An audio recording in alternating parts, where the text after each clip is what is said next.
আসসালামু আলাইকুম ওয়া রাহমাতুল্লাহি ওয়া বারাকাতুহু। আলহামদুলিল্লাহ নাহমাদুহু ওয়া নুসাল্লি আলা রাসূলিহিল কারীম, আম্মা বা'দ। ফাউযু বিল্লাহি মিনাশ শাইতানির রাজীম। বিসমিল্লাহির রহমানির রহিম।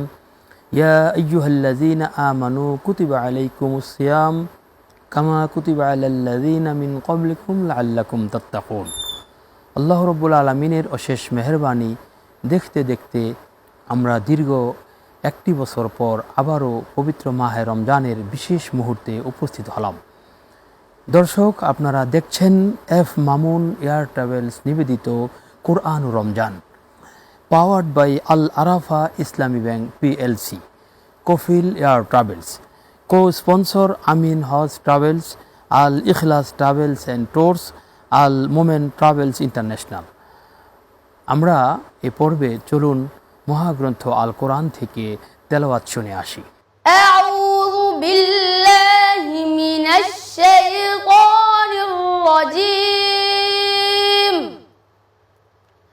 বিসমিল্লাহির রহমানির রহিম। সাব্বিহিসমা রাব্বিকাল আ'লা الذي خلق فسوى والذي قدر فهدى والذي أخرج المرعى فجعله غثاء أحوى سنقرئك فلا تنسى إلا ما شاء الله إنه يعلم الجهر وما يخفى صدق الله العظيم। আলহামদুলিল্লাহ, আমরা পবিত্র কালামে পাক থেকে তেলাওয়াত শুনলাম। এবারে আমরা আমাদের এই আজকের আয়োজনে বিশিষ্ট ইসলামিক স্কলারবৃন্দ উপস্থিত হয়েছেন। চলুন আমরা তাদের সাথে পরিচিত হই। আমার ডানে রয়েছেন প্রফেসর ডক্টর মোহাম্মদ আব্দুল কাদির, ঢাকা বিশ্ববিদ্যালয়। আসসালামু আলাইকুম ওয়া রাহমাতুল্লাহি ওয়া বারাকাতুহু। মাঝে রয়েছেন বিশিষ্ট শিক্ষাবিদ হাফেজ মোহাম্মদ আব্দুস সামাদ আল মাদানী। আসসালামু আলাইকুম ওয়া রাহমাতুল্লাহ। সর্বশেষে রয়েছেন মাওলানা এস এম আব্দুল লতিফ। আসসালামু আলাইকুম ওয়া রাহমাতুল্লাহ। ওয়ালাইকুম আসসালাম ওয়া রাহমাতুল্লাহ। আপনারা কেমন আছেন? আলহামদুলিল্লাহ। আপনি কেমন আছেন? আলহামদুলিল্লাহ, আল্লাহ রাব্বুল আলামিনের অশেষ মেহেরবানি। আমরা আজকের আয়োজনে চমৎকারভাবে আমাদের এই প্রোগ্রামটাকে উপস্থাপন করতে যাচ্ছি। দর্শক, আমরা প্রতিনিয়ত নিয়মতান্ত্রিকভাবে বাংলা টিভির পর্দায় কোরআন ও রমজান অনুষ্ঠান প্রচারিত হবে, আপনারা দেখবেন। তো আজকের এই পর্বে আলোচনার জন্য মাগফিরাতের মাস মাহে রমজান, এ বিষয়ে আলোচনার জন্য আমি এখন অনুরোধ করছি বিশিষ্ট শিক্ষাবিদ প্রফেসর ডক্টর মোহাম্মদ আব্দুল কাদির সাহেবকে। ধন্যবাদ বিজ্ঞ উপস্থাপক। আমরা দীর্ঘ একটি বছর পর পবিত্র মাহে রমাদানে আজকে প্রথম রমজানে উপস্থিত হয়েছি। আমরা অধীর আগ্রহী ছিলাম, যেমনটি আগ্রহ প্রকাশ করতেন রাসূল আকরাম সাল্লাল্লাহু আলাইহি ওয়াসাল্লাম। রজব মাস আসলেই তিনি দোয়া করতে শুরু করতেন যে আল্লাহুম্মা বারিক লানা ফি রজব ওয়া শাবান ওয়া বাল্লিগনা রমাদান। সেই মাহে রমাদান মাহেন্দ্রক্ষণ আমাদের কাছে উপস্থিত।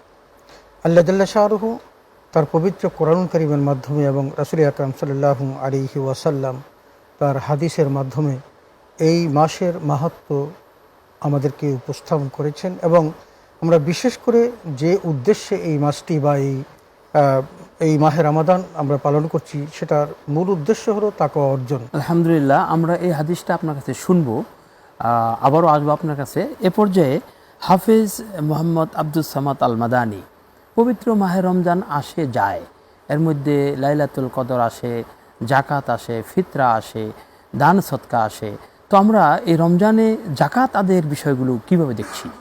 ইন্নাল হামদুলিল্লাহ ওয়াসসালাতু ওয়াসসালামু আলা নবিয়িনা মুহাম্মদ ওয়া আলা আলিহি ওয়া আসহাবিহি আজমাইন। যাকাত মুসলিম উম্মার জন্য একটা বিরাট অবদান। এই যাকাতের মাধ্যমে গরিব বড়লোক হওয়ার সুযোগ পায়, সে তার জীবনকে চলার একটা উপযোগ হয়। আর বিশেষভাবে রমজান মাসে জাকাত দিলে তার ফজিলত বেশি। জাকাত হচ্ছে একটা সমন্বয় করার, আর জাকাত হচ্ছে দারিদ্র মোচনের এক বিরাট হাতিয়ার। এই জন্য নবী সাল্লাল্লাহু আলাইহি সাল্লাম জাকাতের সম্পর্কে তার উম্মতকে তাগাদা দিয়েছেন। জাকাত হচ্ছে ইসলামের চতুর্থ স্তম্ভ। নবী সাল্লাল্লাহু আলাইহি সাল্লাম বলছেন, বুনিয়াল ইসলাম আলা খামসিন শাহাদাতি আল্লা ইলাহা ইল্লাল্লাহ ওয়া আন্না মুহাম্মাদার রাসূলুল্লাহ ওয়া ইকামিস সালাহ ওয়া সাওমি রমাদান ওয়া ইতাইজ যাকাত। জাকাত দিতে হবে। জাকাত সম্পর্কে আল্লাহ রাব্বুল আলামিন কোরআন মাজিদে সালাতের সাথে উল্লেখ করেছেন, ওয়া আকিমুস সালাত ওয়া আতুজ যাকাত, তোমরা সালাত প্রতিষ্ঠা করো, জাকাত দাও। আর বিশেষভাবে এই জাকাত সম্পর্কে 26 বার পৃথকভাবে উল্লেখ করা হয়েছে। জাকাত হচ্ছে মালকে পবিত্র করার জন্য, জাক্কা ইজাক্কি, জাকাত বলা হয় মালের বৃদ্ধি পবিত্র করার জন্য। মানুষ যখন জাকাত প্রদান করে তার মালগুলো পরিষ্কার হয়ে যায়। আমরা অনেকে মনে করি যে জাকাত দিলে আমার তো 100 টাকার মধ্যে আমার 2.5 টাকা চলে যাবে, আমার তো কমে গেল। কিন্তু আল্লাহ রাব্বুল আলামিন বলছেন না, জাকাত দিলে মাল বৃদ্ধি হয়। আল্লাহ বলছেন, ওমা আতাইতুম মিন যাকাতিন তুরিদুনা ওয়াজহাল্লাহ ফাউলাইকাল মুযআইফুন, তোমরা যারা আল্লাহকে সন্তুষ্ট করার জন্য জাকাত দিবে, আল্লাহ রাব্বুল আলামিন সেটা বৃদ্ধি করে দিবে। সুবহানাল্লাহ। আলহামদুলিল্লাহ, আমরা আসবো আবার আপনার কাছে। আজকে আমাদের মাঝে আরেকজন বিশিষ্ট আলেমে দ্বীন উপস্থিত হয়েছেন, ইসলামিক স্কলার মাওলানা SM আব্দুল লতিফ। পবিত্র মাহে রমজান আসে যায়, তো আজকে রমজানের তাৎপর্য এবং গুরুত্ব এ সম্পর্কে আপনি আমাদেরকে যদি কিছু বলেন। এই রমজান মাস প্রসঙ্গেই আল্লাহ রাব্বুল আলামিন বলেছেন, ইয়া আইয়ুহাল্লাযীনা আমানু কুতিবা আলাইকুমুস সিয়াম কামা কুতিবা আলাল্লাযীনা মিন ক্বাবলিকুম লাআল্লাকুম তাত্তাকুন। যে আল্লাহ রাব্বুল আলামিন বলেন, হে বিশ্বাসীরা, তোমাদের প্রতি সিয়ামকে ফরজ করা হলো যেমনভাবে ফরজ করা হয়েছিল তোমাদের পূর্ববর্তীদের উপর, এই জন্য যে তোমরা যাতে মুত্তাকি হতে পারো।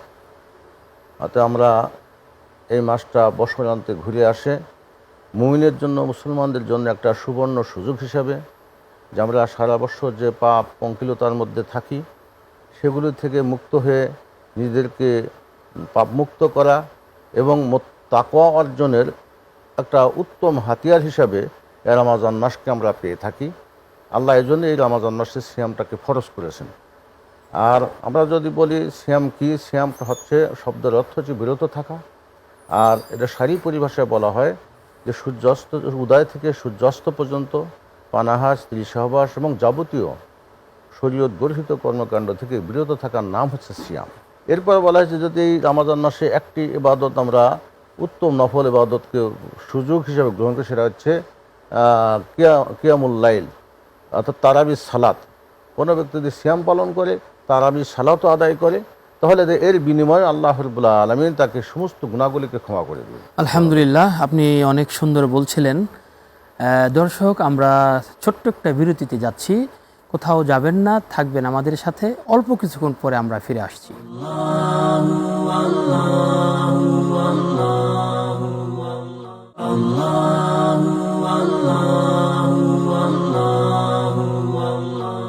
আলহামদুলিল্লাহ, আমরা বিরতির পর আবারও ফিরে আসলাম কোরআন ও রমজান অনুষ্ঠানে। বিরতির পূর্বে আমরা বিশিষ্ট শিক্ষাবিদ প্রফেসর ডক্টর মোহাম্মদ আব্দুল কাদির সাহেবের কাছ থেকে আমরা কথা শুনছিলাম। মান সামা রমাজানা ঈমানা ওয়া ইহতিসাবান গফিরা লাহু মা তাকাদ্দামা মিন যামবি। স্যার, এখান থেকে যদি আপনি শুরু করেন। আসলে এখানে রাসূল আকরাম সাল্লাল্লাহু আলাইহি ওয়াসাল্লাম যে বিষয়টি বার্তাটি দিয়েছেন সেটা হলো সিয়াম পালন করলে আল্লাহ জাল্লা শানুহু তার জীবনের গুনাহগুলো মাফ করে দিবেন। তাহলে একটা বিষয় পেলাম যে মাগফিরাতের জন্য একটা উপলক্ষ করলেন সিয়াম পালন করা।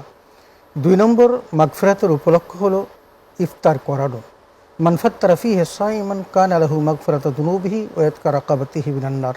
রাসূল আকরাম সাল্লাল্লাহু আলাইহি ওয়াসাল্লাম বলছেন, কেউ যদি অন্য কোনো রোজাদারকে ইফতার করায় তাহলে আল্লাহ তাআলা তার গুনাহ মাফ করে দিবেন, সেই সাথে তাকে জাহান্নাম থেকে মুক্তি দিবেন। অতএব দ্বিতীয় যে আমাদের জন্য পুরস্কারটা সেটা হলো আমরা যদি নিজেও রোজা রাখি, অন্যকে রোজা রাখতে উৎসাহিত করি এবং তাদেরকে ইফতারির মধ্য দিয়ে রোজা ভাঙ্গার ব্যবস্থা করি, আল্লাহ গুনাহগুলো মাফ করাবেন, সেই সাথে জাহান্নাম থেকেও মুক্তি দিবেন। আলহামদুলিল্লাহ, খুব চমৎকার আমরা হাদিস ভিত্তিক আলোচনা শুনছিলাম।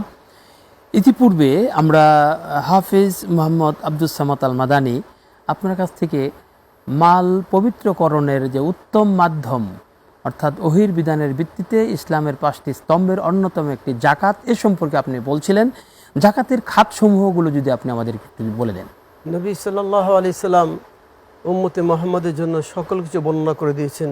আল্লাহ বলছেন ওয়ানাজ্জালনা আলাইকাল কিতাবা তিবয়ানান লিকুল্লি শাই, আপনার প্রতি আমি এমন কিতাব নাজিল করেছি যে স্পষ্ট সব বর্ণনা করে দিয়েছে। তো নবী সাল্লাল্লাহু আলাইহি সাল্লাম কাদেরকে যাকাত দিতেও সেই সম্পর্কে বর্ণনা করেছেন। ইন্নামাস সাদাকাতু লিল ফুকারাই ওয়াল মাসাকিন ওয়াল আমিলিনা, 8 শ্রেণীর ব্যক্তিকে দিতে হবে। প্রথম হচ্ছে ইন্নামাস সাদাকাতু লিল ফুকারা, ফকির যারা একেবারে খেতে পায় না, ওয়াল মাসাকিন যারা মিসকিন মোটামুটি চলে, ওয়াল আমিলিনা আলাইহা যারা যাকাত আদায় করবে, যারা কালেকশন করবে তাদের, ওয়াল মুআল্লাফাতি কুলুবুহুম যারা নতুন মুসলমান হবে তাদেরকে দেওয়া বলছে, ওয়াল মুআল্লাফাতি কুলুবুহুম ওয়া ফির রিকাবিল গারিমিন ওয়া ফি সাবিলিল্লাহি ওয়া ইবনিস সাবিল, এবং যারা ঋণগ্রস্ত আছে, ওয়া ফির রিকাবিল গারিমিন যারা ঋণগ্রস্ত আছে, যারা গোলাম আছে তাদেরকে মুক্ত করার জন্য, যারা মুসাফির আছে তাদের জন্য, এবং যারা আল্লাহ পথে জিহাদ করবে তাদের জন্য। মোট 8 প্রকার শিরকে যাকাত দেওয়ার জন্য বলেছেন। এটাকে ভিত্তি করে আরও আলো খাত চলে আসবে। তাই আমাদের উচিত হবে যে আমরা 8 প্রকার যাকাতকে মূল্যায়ন করার জন্য সত্যিকার অর্থে আমরা এই 8 শ্রেণীকে যাকাত দেই, তাহলে দেখা যায় আমাদের মাঝে কোনো দারিদ্র্য থাকবে না। আলহামদুলিল্লাহ, আপনি দারিদ্র্য বিমোচনে জাকাতের গুরুত্বপূর্ণ তথ্যগুলো দিচ্ছিলেন। আমরা আসবো আপনার কাছে আবারও। আমাদের মাঝে আরেকজন মেহমান আছেন, মাওলানা এস.এম. আব্দুল লতিফ। রমজানের তাৎপর্য এবং গুরুত্ব ইতিপূর্বে আপনারা বলছিলেন বিরতির পূর্বে।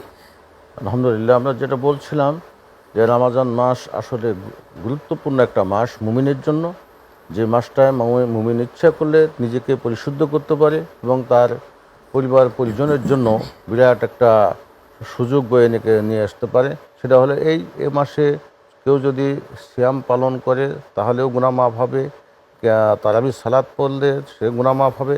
এমনকি লাইলাতুল কদর, যেটা নুজুলুল কোরআন বলা হয়েছে মাস, রমজান মাস, এই কদরের রাত্রিগুলোতে যদি কেউ ইমানের সাথে সওয়াবের আশায় সে যদি সিয়াম কিয়ামুল লাইল করে তাহলে তার অতীত সমস্ত গুনাহগুলিকে ক্ষমা করে দেওয়া হবে।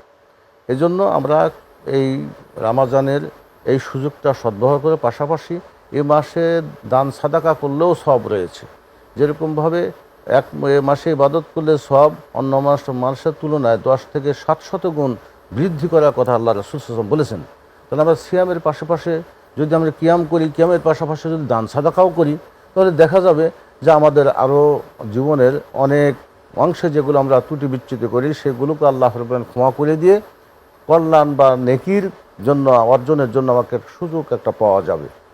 যেহেতু এই মাসে 1 টাকা দান করলে আমি 10 টাকা সওয়াব পাবো, আর রমজানে যদি সওয়াব করি 10 থেকে 700 গুণ তার নেকি বৃদ্ধি করা হবে। তো কেন আমি সামর্থ্য থাকা সত্ত্বে রমজান মাসের এই সুযোগটা, এই গুরুত্বটা আমি নিজে অর্জন করব না? এর জন্য আমার মনে হয় সকলেরই রমজানের প্রতি একটা আলাদা সম্মান এবং গুরুত্ব প্রদর্শন করা প্রয়োজন, যাতে করে আমরা এর ফায়দা হাসিল করতে পারি। আলহামদুলিল্লাহ, আপনি রমজানের তাৎপর্য এবং গুরুত্ব বিষয়ের উপরে চমৎকার আলোচনা রাখছেন। দর্শক, দেখতে দেখতে আমাদের সময় একেবারে শেষ প্রান্তে এসে পৌঁছে গেছি। আমরা ছোট্ট একটা বিরতিতে যাব, বিরতির পর ফিরে আসবো কোরআন রমজান অনুষ্ঠানে ইনশাআল্লাহ।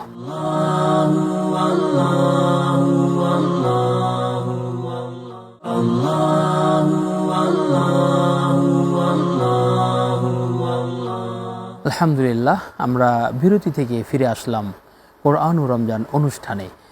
ইতিপূর্বে আমরা প্রফেসর ডক্টর আব্দুল কাদির সাহেবের কাছ থেকে আমরা কথা শুনছিলাম। আমরা সংক্ষিপ্ত পরিসরে বিদায় বেলায় আরেকটু কথা শুনতে চাই। ধন্যবাদ। আসলে মাগফিরাতের অনেকগুলো বারাতে তো 3টা বললাম, চতুর্থটা হলো লাইলাতুল কদর। আল্লাহ তাআলা লাইলাতুল কদর দিয়েছেন এবং সেখানেও বলেছেন মান কামা লাইলাতুল কদরি ঈমানান ওয়া ইহতিসাবান গুফিরা লাহু মা তাকাদ্দামা মিন যামবি। এখন আমরা দেখলাম যে আল্লাহ রাসূল বলেছেন লাইলাতুল কদরকেও যদি উদযাপন করে তাহলে তার জীবনের গুনাহগুলো আল্লাহ মাফ করে দিবেন। সেই সাথে আরেকটা বিষয় আছে, সেটা হলো আমাদের প্রত্যেকের বাড়ি ঘরে আমাদের কাজের কিছু মানুষ আছে, এই মাহে রমাদানকে কেন্দ্র করে যেমন আমার কষ্ট হচ্ছে তারও কষ্ট হচ্ছে, এটা বিবেচনা করে কেউ যদি তার ওই কাজের মানুষের কাজের বোঝাটাকে হালকা করে দেয় আল্লাহ তাকেও ক্ষমা করবেন। সে কথাটিও রাসূল হাদিসে বলেছেন মান খাফফাফা আন মামলুকি গাফারাল্লাহু লাহু ওয়া তাকাহু মিনান নার। এখানেও বলেছেন যে কেউ যদি তার অধীনস্থ মানুষের কাজের বোঝাকে হালকা করে আল্লাহ তার গুনাহ মাফ করবেন, তাকে জাহান্নাম থেকে মুক্তি দিবেন। সেই সাথে সর্বশ্রেষ্ঠ যেটা বলা যায় সেটা হলো ঈদের দিন সকালবেলা যারা এই মাহে রমাদান উদযাপন করার পর শাওয়াল মাসের 1 তারিখে তিনি ঈদগাহে আসবেন, নামাজ পড়বেন, সেখানেও কিন্তু আল্লাহ তাআলা অসংখ্য মানুষকে ক্ষমা করে দিবেন। আলহামদুলিল্লাহ, আমরা কোরআন ও রমজান অনুষ্ঠান বাংলা টিভির পর্দায় প্রতিনিয়ত আমরা বিভিন্ন বিষয়ের উপর আলোচনা শুনবো। দর্শক, আমরা এবার যাচ্ছি হাফিজ মোহাম্মদ আব্দুস সামাদ আল মাদানী। আপনি দান, সদকা এবং জাকাত এ বিষয়ের উপর কথা রাখছিলেন। আমাদের উদ্দেশ্যে আপনি শেষ পর্বে কি বলতে চান? জাকাত কেউ যদি না দেয় তাহলে তার ইহকালে যেভাবে শাস্তি রয়েছে, পরকালে শাস্তি রয়েছে। ইহকালে হচ্ছে আল্লাহ রাব্বুল আলামিন তার সম্পদের রিজিক বৃদ্ধি করবেন না, নষ্ট করে দিবেন। আর পরকালে যে তার জন্য জাহান্নাম অবধারিত। আল্লাহ রাব্বুল আলামিন কোরআন মাজিদে বলছেন, ওয়াল্লাযীনা ইয়াকনিজুনা আয-যাহাবা ওয়াল ফিদ্দাতা ওয়া লা ইউনফিকুনাহা ফী সাবিলিল্লাহ ফাবাশশিরহুম বিআযাবিন আলীম। যারা তাদের গুচ্ছিত স্বর্ণ, রৌপ্য এবং সম্পদগুলো গুচ্ছিত রাখবে, দিবে না, তাদেরকে তুমি জাহান্নামের সুসংবাদ দিয়ে দাও। এবং তাদেরকে কী করা হবে? ইয়াউমা ইউহমা আলাইহা ফি নারি জাহান্নামা ফাতুকওয়া বিহা জিবাহুম ওয়া জুনুবুহুম ওয়া যুহুরুহুম হাযা মা কানাসতুম লিআনফুসিকুম ফাযুকু মা কুনতুম তাকনিজুন। এবং তার গরম করে, সে সম্পদগুলো গরম করে তার চেহারাটা দেওয়া হবে, তার পার্শ্বে, ডান পার্শ্বে, পিছনে দেওয়া হবে এবং বলা হবে এইটা তোমার সম্পদ, গুচ্ছিত সম্পদ, তুমি ভোগ করো। সম্মানিত দর্শক মণ্ডলী, আমাদের খেয়াল রাখতে হবে, সম্পদ আল্লাহর সম্পদ। আল্লাহ রাব্বুল আলামিন দিতে বলছেন, আল্লাহ বলছে মিম্মা রাযাকনাহুম ইউনফিকুন, আমি তোমাদের সম্পদ তোমরা ব্যয় করো। সম্পদ যদি ব্যয় করো, আল্লাহ বলছেন ওয়াল্লাযী আনফাকু মিম্মা রাযাকনাহুম সিররান ওয়া আলানিয়াতান ইয়ারজুনা তিজারাতান লান তাবুর লিওয়াফিহিম উজুরহুম। তোমরা যদি আল্লাহ পথে প্রকাশ্য এবং গোপনে খরচা করো, তোমাদের ব্যবসা লস হবে না, বরঞ্চ আমি পুরোপুরি দিয়ে বলি লিওয়াফিহিম উজুরহুম ওয়া ইয়াজিদাহুম মিন ফাদলি, বরঞ্চ আমি আরও আমার সম্পদকে বৃদ্ধি করে দেবো। আলহামদুলিল্লাহ, আপনি আসলে আমরা যা শুনলাম আপনার কাছ থেকে, জাকাত আদায়ের যেমন বরকত রয়েছে, বিপরীতে আবার কঠিন শাস্তির ব্যবস্থাও আছে। আমরা আসবো আবারও আপনার কাছে ইনশাল্লাহ। আমরা মাওলানা এস.এম. আব্দুল লতিফ, রমজানের তাৎপর্য এবং গুরুত্ব, একেবারে জাহান্নামের আগুন থেকে মুক্তির মাস রমজান, তারপরে কোরআন নাজিলের মাস মাহে রমজান, দান সদকার মাস মাহে রমজান, অনেক কথা আপনি বলেছেন। ছোট্ট করে শেষ মুহূর্তে বিদায় লগ্নে আপনি কিছু বলতে চান? আলহামদুলিল্লাহ, সম্মানিত দর্শক শ্রোতা, আমরা আসলে রমাদানের গুরুত্ব সীমিত সময়ে বলে শেষ করা যাবে না। একটা বিষয় আমাদের সবচেয়ে বেশি অনুধাবনের বিষয়, সেটা হচ্ছে আল্লাহ রাব্বুল আলামিন বলেছেন শাহরুর রমাজান আল্লাযী উনজিলা ফীহিল কুরআন, যে রমাজান সেই মাস যে মাসে কোরআন নাজিল করা হয়েছে। আর কোরআনটা হচ্ছে মুসলমানদের জন্য কনস্টিটিউশন, সংবিধান। এই সংবিধানে মুসলমানদের সার্বিক জীবনের চলার সব বিধিবিধান নাজিল করা হয়েছে, আমাদেরকে সব বিষয়ে দিক নির্দেশনা দেওয়া হয়েছে। রমাজানের গুরুত্ব যে এত, এর মূল কারণ হচ্ছে নুজুলুল কোরআনের মাস, এটা রমাজান মাস। আলহামদুলিল্লাহ, প্রফেসর ডক্টর আব্দুল কাদির, হাফিজ মোহাম্মদ আব্দুস সামাদ আল মাদানী, মাওলানা এস.এম. আব্দুল লতিফ, আপনারা তিনজন কষ্ট করে পবিত্র মাহে রমজানের মধ্যে আপনারা এই অনুষ্ঠানে এসেছেন, এর জন্য আপনাদের অভিনন্দন। দর্শক, আপনারা দেখছেন এফ মামুন এয়ার ট্রাভেলস নিবেদিত কোরআন ও Ramzan, powered by Al Arafa Islami bank PLC, Kafil air travels, co sponsor Amin Hajj travels, Al Ikhlas travels and tours, Al Momen travels ইন্টারন্যাশনালের সৌজন্যে আপনারা অনুষ্ঠানটি দেখছিলেন। আমরা আবারও আসব প্রতিনিয়ত বাংলা টিভির পর্দায় কোরআন রমজান অনুষ্ঠানে বিভিন্ন বিষয়ের উপর আলোচনা নিয়ে। ইমান আকিদা পরিশুদ্ধ করার টার্গেট নিয়ে আমরা কাজ করছি। আল্লাহ রব্বুল আলামিন পবিত্র মাহে রমজানের এই তাৎপর্যময় সময়গুলোতে আমাদেরকে কোরআন ও সুন্নাহর আদর্শের আলোকে জীবন গঠন করার মাধ্যমে পরকালীন মুক্তির জন্য এই সিয়াম, রমাজান, কোরআন তেলাওয়াত, কিয়াম বেশি বেশি করার মধ্য দিয়ে আল্লাহ রব্বুল আলামিন আমলের জিন্দেগি গঠন করার তৌফিক দান করুন। দর্শক, আজকের মতো এখানেই বিদায় নিচ্ছি। চলুন আমরা একটি ইসলামী সঙ্গীত শুনতে শুনতে আজকের মতো বিদায় গ্রহণ করি। আজান হলো ফজরের আজান হলো, অলসতা ছেড়ে জাগো, ঘুম থেকে নামাজ ভালো। আজান হলো ফজরের আজান হলো, অলসতা ছেড়ে জাগো, ঘুম থেকে নামাজ ভালো। দুনিয়াতে করতে হবে আখিরাতের চাষ, কেউ জানে না কখন যে কার নামটি হবে লাশ। দুনিয়াতে করতে হবে আখিরাতের চাষ, কেউ জানে না কখন যে কার নামটি হবে লাশ। ছোট্ট ছোট্ট আমলগুলো হবে কবরের আলো, অলসতা ছেড়ে জাগো, ঘুম থেকে নামাজ ভালো।